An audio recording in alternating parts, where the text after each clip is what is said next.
Hello everyone, সবাইকে শুভেচ্ছা। আজ কেমব্রিজ ও লেভেল থেকে বা ও লেভেলের সিলেবাস থেকে একটা ক্লোজ প্যাসেজ প্র্যাকটিস করব। এটার দুইটা পার্ট আছে আমার কাছে। এটা একটা, আর এখানে সেকেন্ড ওয়ার্কশিট, মানে এটা পরে আসবে আর কি। তো আমি এর আগে বলেছি ক্লাসে, যারা আগের ক্লাস করেনি তাদের জন্য বলছি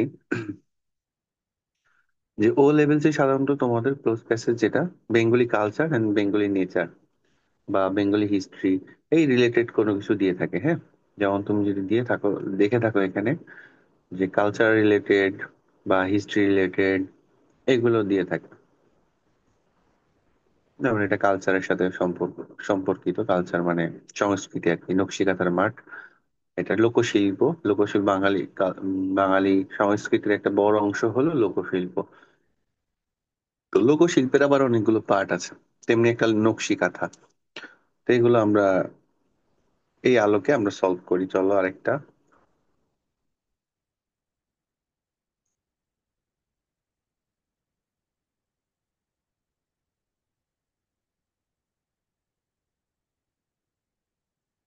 আচ্ছা, সুন্দরবন নিয়ে এখনো দেয়নি, সুন্দরবন নিয়ে আসার পসিবিলিটি অনেক বেশি, 26 বা 27-এ। আচ্ছা চলো আমরা মসলিন, আমার সাজেশন থেকে আর কি এটা সলভ করছি। এটা হলো উম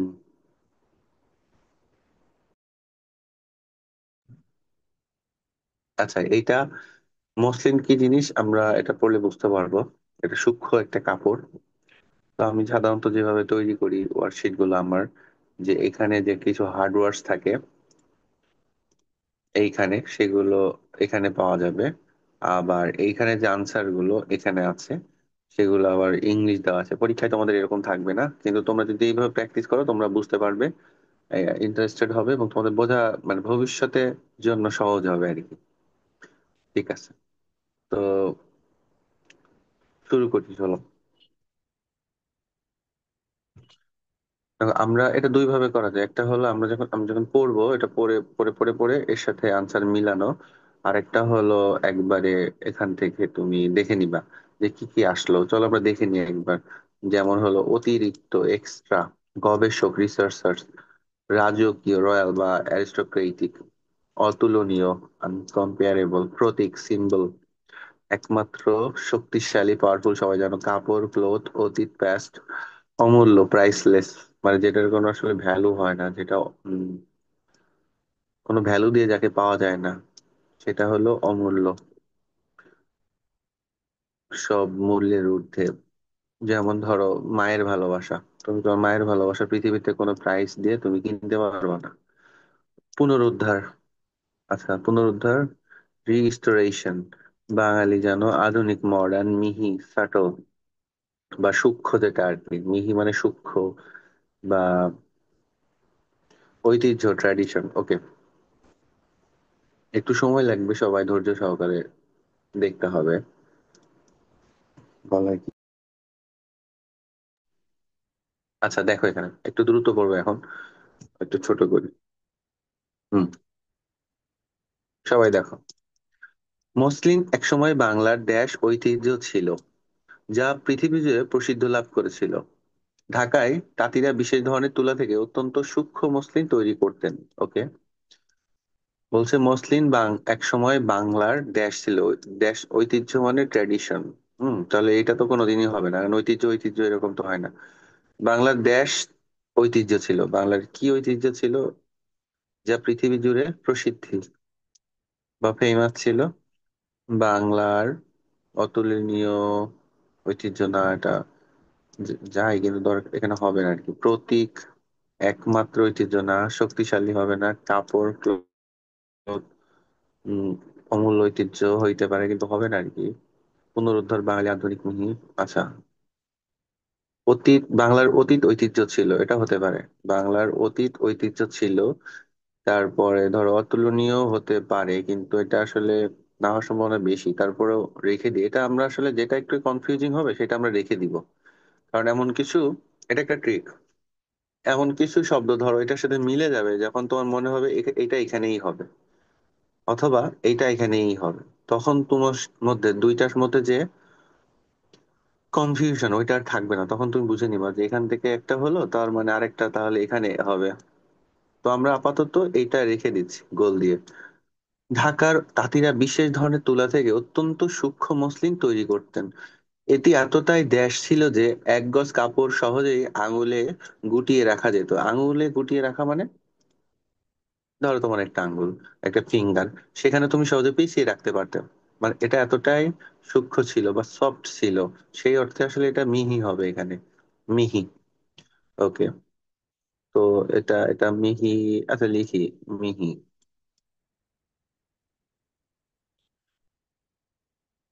মসলিনের গুণগত মান ছিল দেশ, এবং এটি ছিল পৃথিবীর সবচেয়ে সূক্ষ্ম দেশ। আচ্ছা, মসলিনের গুণগত মান ছিল, উম এটা, এই যে অতুলনীয়, অতুলনীয় হবে এখানে, বোঝা যাচ্ছে গুণগত মানটা ছিল অতুলনীয়। তা পুরাটা না লিখলে হইতো অতুলনীয়।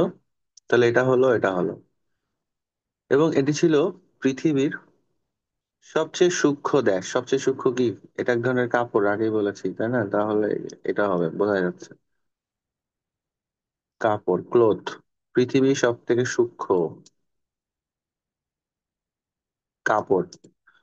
মুঘল আমলে মসলিনের খ্যাতি চরমে পৌঁছায় এবং এটি দেশ পোশাক হিসেবে ব্যবহৃত হতো। খেয়াল করো, মুঘল আমল মানে কি? রাজাদের সময়। তো রাজাদের সময় একটা ব্যাপার থাকে কি, একটা ব্যাপার থাকে যে রয়্যাল বা রাজকীয় ব্যাপার স্যাপার থাকে। তাহলে এটি দেশ পোশাক হিসেবে ব্যবহৃত হতো। কি পোশাক? এই যে রাজকীয় পোশাক হিসেবে ব্যবহৃত হতো। মুঘল সম্রাটদের পরিধেয় মসলিনের পোশাক ছিল এক ধরনের বৈভবের দেশ। বৈভব মানে ঐশ্বর্য, বিত্ত, সম্পদ, ওয়েলথ, প্রপার্টি। ওকে, পরিধেয় মুঘল সম্রাট যারা, রাজা যারা, ওরা এটা পরতো। মসলিনের পোশাক ছিল এক ধরনের বৈভব, বা যেটা বললাম ওয়েলথ, প্রপার্টি, বিত্ত, এটার প্রতীক। হুম, এটার একটা সিম্বল বা প্রতীক।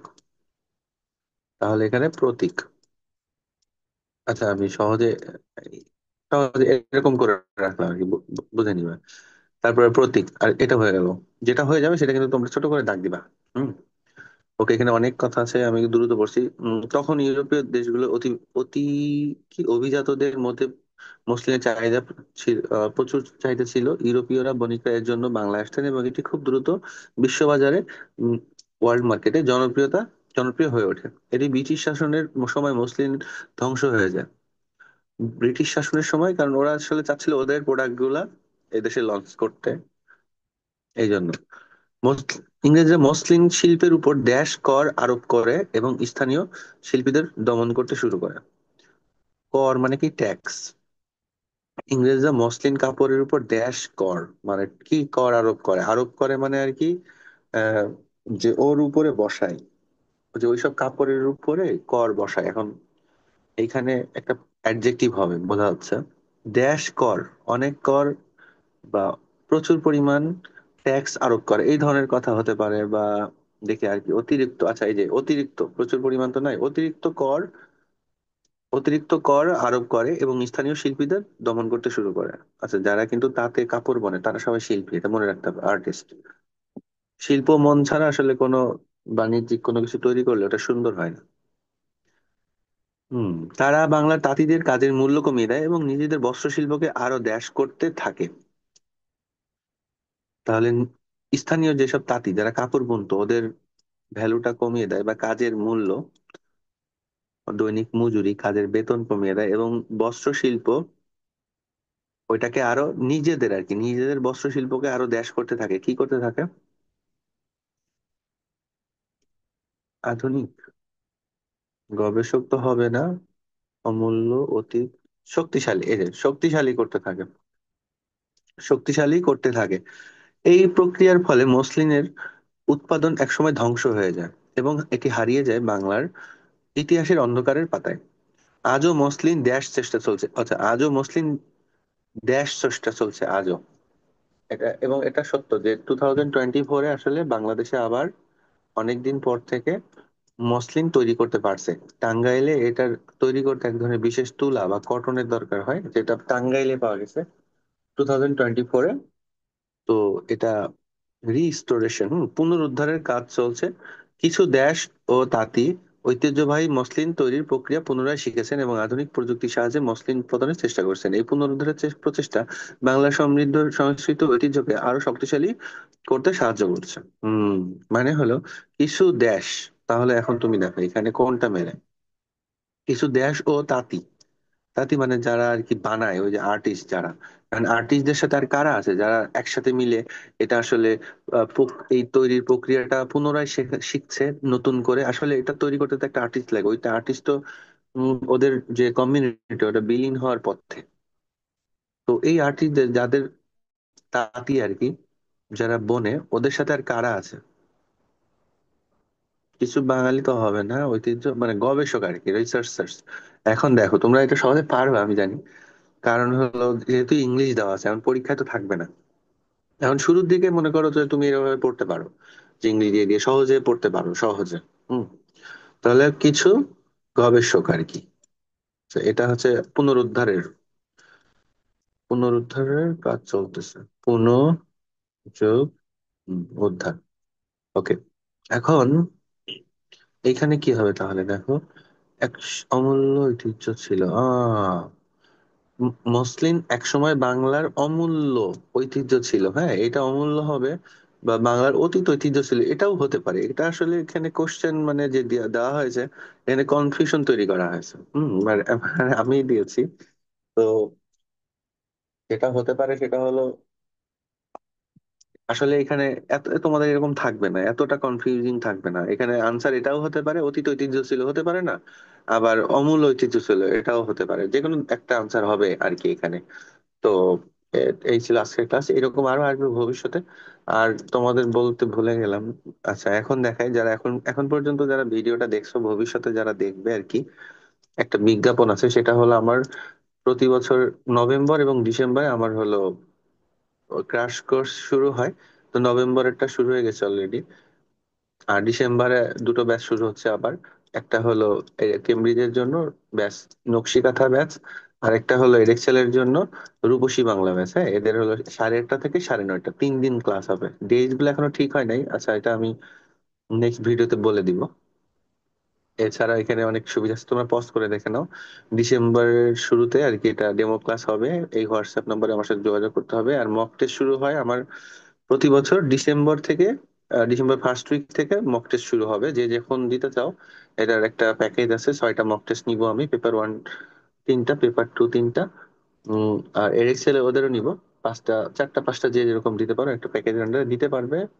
আমার হোয়াটসঅ্যাপ নাম্বার আছে, এই নাম্বার যোগাযোগ করলে আর কি সব। এছাড়া যারা কোর্স করতে চাও না, চাও যে সমস্ত নোটস তুমি নিতে চাও, তারাও আমাকে হোয়াটসঅ্যাপ করলে সমস্ত কিছু জানতে পারবে আর কি।